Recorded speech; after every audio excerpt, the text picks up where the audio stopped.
If you've been keeping an eye on California's automotive scene, you've probably heard the buzz about Senate Bill 712, affectionately dubbed Leno's Law. Yes, that Jay Leno, the comedian, the former Tonight Show host, the legendary car collector, he's throwing his weight behind a proposal that could make life a whole lot easier for classic car owners in the Golden State. As someone who's spent years analyzing the automotive industry, I've got to say, this bill has my attention, and it might just be a game changer for those of us who cherish automotive history. This could be rolled out in other states too, we can only hope.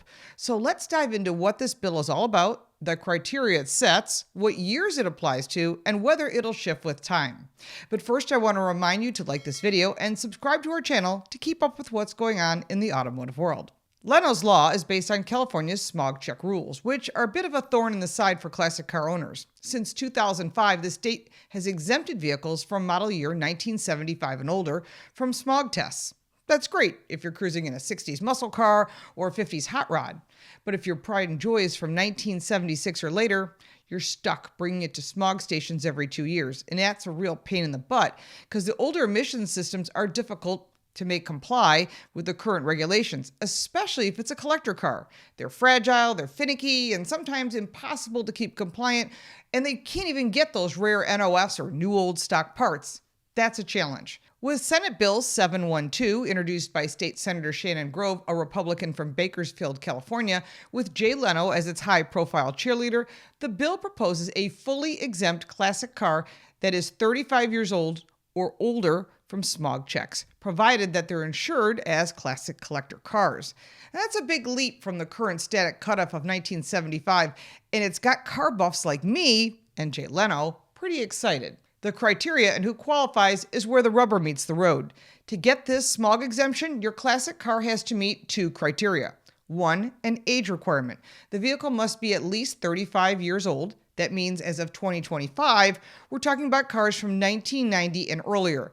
So if you've got a 1980 Corvette or an 80s Mustang, a 1989 BMW M3, or a 1989 Porsche 911 Turbo, you could be in luck. Number 2, collector status. This car must be insured as a collector vehicle. This isn't just a free-for-all exemption for all daily drivers. That doesn't get the pass. Collector car insurance typically comes with restrictions like low annual mileage, often 5,000 miles or less, garaging requirements, and proof it's not your grocery getter. This ensures the bill targets true classics, not beat-up commuters from the 80s. Leno and Grove argue that these cars aren't smog villains. They're driven sparingly, big car shows, weekend cruises, occasional charity parades, not racking up tens of thousands of miles a year. Plus, they're often meticulously maintained by owners who treat them like family heirlooms or even family members. I've seen this firsthand at car events. These classics are labors of love, not pollution machines. And as a classic car collector myself and a restorer, I am definitely on board with this exemption. Now, my first question is, will the years adjust over time? In 2025, a 35-year threshold means that a car from 1990 is the cutoff. So anything from 1990 and older qualifies, assuming it's on collector car insurance. That's a 15-year jump from the current 1975 cutoff, opening the door for a whole new era of classics like 1970 Detroit Iron, 80s Japanese imports, and early 90s European gems. But here's the million-dollar question. Will the 35-year mark slide forward each year like a rolling exemption? Well, the short answer is no, at least not automatically. Unlike California's pre-2005 law, which had a rolling 30-year exemption, meaning the cutoff moved up annually, SB 712 sets a fixed 35-year threshold in its language. That means it's not designed to creep forward with the calendar unless lawmakers amend it later. For now, 1990 stays the line in the sand until the bill's revisited or new one is proposed. This is concerning for future collectors, and certainly I'm concerned about this as well. Could it become a rolling exemption down the road? Well, possibly. Car enthusiasts and groups like the Special Equipment Market Association, which is SEMA, which also backs the bill, might push for that in the future. A rolling 35-year rule would mean that in 2030, 1995 models would qualify, and in 2040, 2005 models would join the club. But as it stands, Leno's Law is locked in at a 35-year mark, and any change would require fresh legislation from something California's car community will no doubt keep an eye on, and so will we. What is interesting is that Jay Leno is not just flexing his celebrity here. He's got a point. California's classic car culture is iconic. Born from the post-war hot rod boom and fueled by Hollywood's love affair with chrome and horsepower.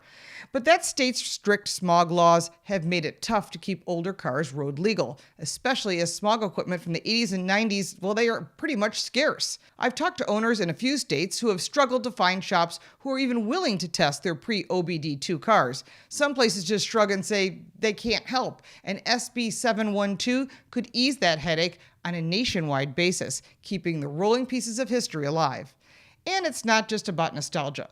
The aftermarket industry, which SEMA pegs at $52 billion nationwide, with a hefty chunk of the industry in California, supports thousands of jobs, about 149,325 in the state alone, according to them.